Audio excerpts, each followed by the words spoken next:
Police in the Philippines have insisted that an attack by a lone gunman at a casino in Manila early on Friday was not linked to terrorism. These 36 people were killed in the attack and are believed to have suffocated when parts of the building were set alight. The gunman later shot himself. Police say they are also looking at a person of interest in connection with the attack who is still alive and believed to be a Philippine national. Sarah Corker reports. As gunshots ring out, chaotic scenes of panic. Hundreds of guests and employees run for safety from this popular hotel resort close to Manila's international airport. Security forces arrived at the scene quickly and heavily armed. A lone gunman had burst into the busy casino, firing an assault rifle and setting fire to gaming tables. One person in a nearby building filmed the incident from her balcony early on Friday morning. Oh my God, you guys, I can hear gunshots. Oh my God. We're right behind Resorts World. And you can see the smoke and there's gunshots and people are shooting at each other. SWAT teams searched the building for many hours. Then, just after dawn, the manhunt ended. Police confirmed the gunman had set himself on fire and died. And the fire service said there were multiple casualties, many suffocating as they tried to flee the smoke. We are not yet sure if there are more bodies inside, as the Bureau of Fire Protection is still sweeping or clearing all those floors because the suspect actually lit the casino tables and some of the rooms. He set these 3 floors on fire, according to the police. So still very thick smoke there. Others were injured in the stampede to escape. The police said the motive for this attack was robbery rather than terrorism. The gunman had filled a bag with casino gambling chips and shots were not aimed at people. We can say that this is not an act of terror. Why isn't it an act of terror? Because it did not have the element of violence, the threat and intimidation that lead to terrorism. If he was a terrorist or part of ISIS, he would have fired at people inside. This incident comes as the Philippines has been on heightened alert amid a crisis in the south of the country, where troops have been battling Islamist rebels.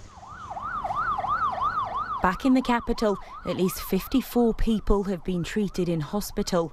And outside the complex, relatives of those caught up in this attack face an anxious wait for news of their loved ones.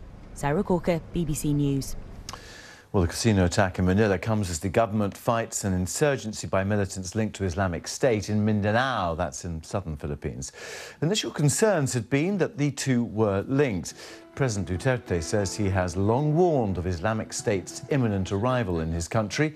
Speaking yesterday, he said Islamist militants driven out of Iraq and Syria are now returning to the region, and the siege of Marawi city had been planned for some time. Well, countries across Southeast Asia have been anticipating their attacks. Indonesia, Malaysia and Singapore warned their citizens 2 years ago. It was a question of when rather than if they would take place. This group, known as Maute, are behind the insurgency in Marawi. They have declared allegiance to Islamic State, which has acknowledged pledges by similar groups in Southeast Asia. In March, Australia's Foreign Minister Julie Fisher said the region must ready itself for the possibility of IS declaring a caliphate in the southern Philippines. The BBC's Jonathan Head is in Mindanao. He gave this assessment of the two incidents.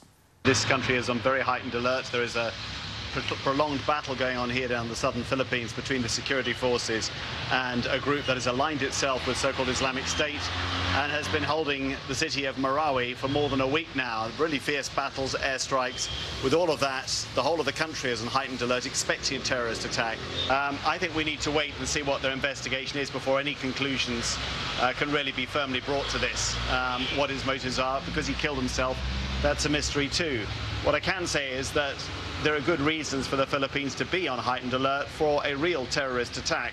The problems that are going on down in southern Philippines, where I am, are as acute as they have been at any time in the last decade or two, and the groups who the government is now fighting are very determined, are absolutely aligning themselves with so-called Islamic State, and have shown themselves to be absolutely tenacious and willing to inflict and to endure large-scale casualties. This is a real battle going on around here, and they expect that as a result of that, at some point, one of these groups will try to launch some kind of spectacular attack somewhere else in the country, and so they will have to remain on heightened alert, whatever they find out the motive for this particular attack turns out to be.